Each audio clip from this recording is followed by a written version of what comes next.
मी अगदीच आनंद मनावर नसले म्हणाले, एक अर्थ तू म्हणतोस ते खरं आहे, पण काय करणार, आम्ही नियमाने बांधलेलो गेलेलो आहोत. आम्हाला आचार स्वतंत्रता फार कमी असते. आम्ही नियमाविरुद्ध वर्तन करता कामा नये. तुला कारणच हवे असेल तर थोडा स्पष्टीकरण करता येईल. आयुष्यात येणारे प्रत्येक योग अगर संधी ही 100% खर्चाची असते नाही. जो योग 100% असतो तो विधिलिखित असते, ते सहसा टळत नाही व त्याविरुद्ध घडण्याचा प्रयत्न योगी व सिद्धी अगदी क्वचितच तशाच महान कारणाशिवाय किंवा करीत नाहीत. पण इतर रोगाच्या बाबतीत काही फेरफार होऊ शकतात. या व्यापाराचे उदाहरण घे. समजा मुळात व्यापारात फायदा होण्याची त्याचा योग 45% आहे. मी एखाद्या वाचस्पतीने त्याला तुला या व्यापारात फायदा होणार नाही असे त्याचा वाचस्पतीचा परिणाम होऊन तर मूळ 45% योग कमी होऊन तो निदान 35% तर होईल. तो व्यापारात तो खचेल. गडगडीने व विश्वासाने त्याचे पावले न पडल्याने तो योग आणखीन कमी होऊन 25% होईल. त्यामुळे तो संपूर्ण नुकसानीचं वाट चालून यशस्वी होऊन बुडेल. यावेळी समजा एका वाचस्पतीने त्याला आशीर्वाद दिला, तूर मुळाचा 45% योग तो 55% होईल. आशीर्वाद विश्वास श्रद्धा ठेवून म्हणजे श्रींचा आशीर्वाद दिला आहे, मला निश्चितच नुकसान येणार नाही, कसोशीने प्रयत्न मला केलाच पाहिजे. वाचस विचारसरणी तो कामाला लागला, त्याच्या आत्मविश्वासाने दुणावला व त्याच्या स्वतःच्या इच्छाशक्ती बळावर मूळचा 25% व आता 55% असेल. योग 65% पुढे जाऊ शकेल. अपेक्षापणे खूप फायदा झाला नाही तरी नुकसान खात्रीने टळेल. जगण्यापुरते मिळेल. या निर्भय श्रद्धेने विश्वासाने उपासना वाढेल तर तो त्यात संपूर्ण यशस्वी देखील होईल.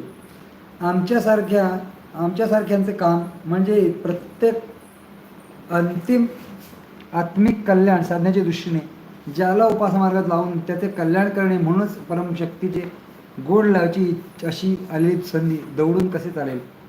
कोणाच्याही कल्याणाचा योग आमच्या बोलण्या वागण्यामुळे मुळात असेल त्यापेक्षा कमी असणारे करण्याचा अधिकार आम्हाला नाही. किंवा रेसभर किंवा क्षणाकालासुद्धा कोणाची आत्मिक प्रगती रोखता कामा नये असा दंडक आहे. ज्यामुळे येणाऱ्या प्रत्येकाला जा तुझे काम होईल असाच आशीर्वाद आम्हाला द्यावा लागेल. मी पण त्यामुळे लोकांना येणाऱ्या भक्तांच्या मनात आपण सांगितलेला खरे ठरले नाही तर शंका निर्माण होतात, प्रवाद उठतात. त्यामुळे अपकीर्तीचे धनी व्हावे लागते. स्वामी, मी किंवा आम्ही किंवा असे जे लोक जे काय करतात सांगतात ते कीर्ती मिळवण्यासाठी, स्वतःचा मोठेपणासाठी थोडेच करायचे असते. आमचे नेमणूक त्यांची धुणी धुण्यासाठी किंवा खरकटी काढण्यासाठी असेल ती सर्व कामे आम्हाला करण्याचे भाग पडते. लोकांना काही वाटो, आपण आपले कर्तव्य करीत राहायचे. स्वतःचे म्हणून त्याचे काही हाताचे राखून ठेवायचे नाही. सिद्धगुरुपणा देखील त्या प्रमाणे पुढे येणार. प्रत्येक काम आळस न करता, कामचुकार न करता करीत राहायचे. ते करीत असताना इतर कशाचाही विचार करायचा नाही. कोणत्याही बाबतीत वैयक्तिक अभिविवेचनाचा आग्रह धरायचा नाही. येणाऱ्याला त्याच्या आत्मिक कल्याणाच्या दिशेने मार्गाला लावायचे, हेच आमचे व्रत. त्याच वेळी माझ्या लक्षात आले की येणाऱ्या प्रत्येक कामाला आलेले असे असो किंवा स्वामींनी सर्वांनाच आशीर्वाद प्रसाद दिलेला आहे. बऱ्याच जणांची कामे झालेली मी पाहिले, अनुभवले. तसेच गुण न आलेल्या सुद्धा मी पाहत आहे.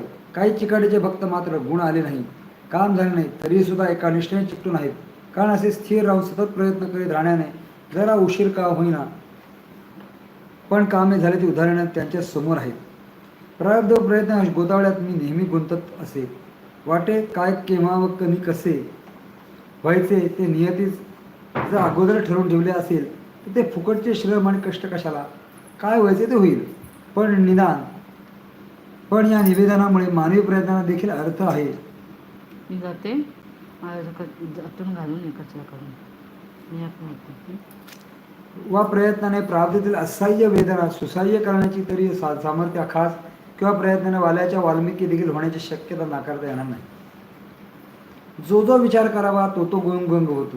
आशीर्वाद दिलेले सर्व कामे संपूर्ण यशस्वी होत नाहीत व काम न होणाऱ्या सुद्धा आशीर्वाद का व कसा भेटो याचे मान्य करावे लागेल. असे स्पष्टीकरण मिळाले. हेही काही कमी नाही. मनात डाचत असलेली एक शंका निरसन व्हायला मदत झाली, हे मात्र खरे.